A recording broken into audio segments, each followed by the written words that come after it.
Sonu recording studio पुछड़ी बाजार।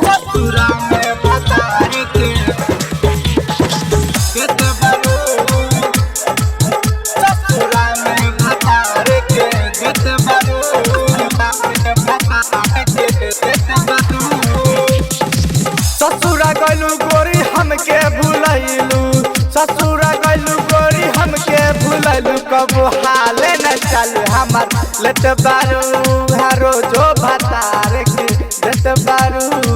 हमरा के तू तह बुरबक बनैलू, हमरा के तू तह बुरबक बनैलू। कबो हाले न चल हमार लेत बारू ससुरा में भतार के देत बारू। सोनू रिकॉर्डिंग स्टूडियो पुछड़ी बाजार। ससुरा में भतार के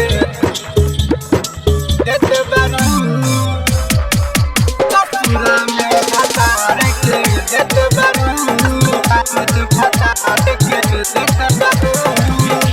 आ करत होई काम नहीं देत होई आराम, तोहरा के सुना गोरी हो।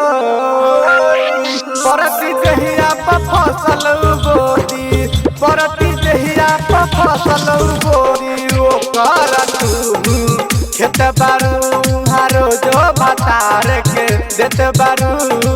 हमरा के तू तह बुरबक बनैलू, हमरा के तू तह बुरबक बनैलू। कब हाल न चल हमार लेत बारू ससुरा में भतार के देत बारू।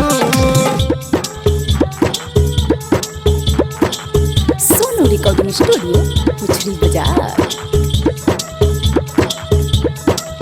ससुरा में भतार के देत बारू,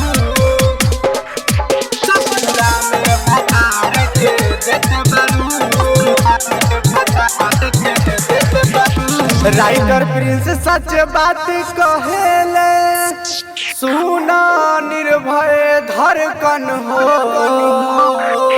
कहे नीरज सुनाए प्यारी, कहे राजू सुनाए प्यारी। तू तो ओकरा मोबाइल के नेट बारू हारो जो भतार के देत बारू।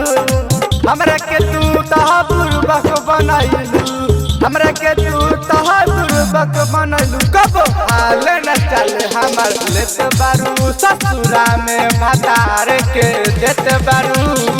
सोनू रिकॉर्डिंग स्टूडियो पुछड़ी बाजार।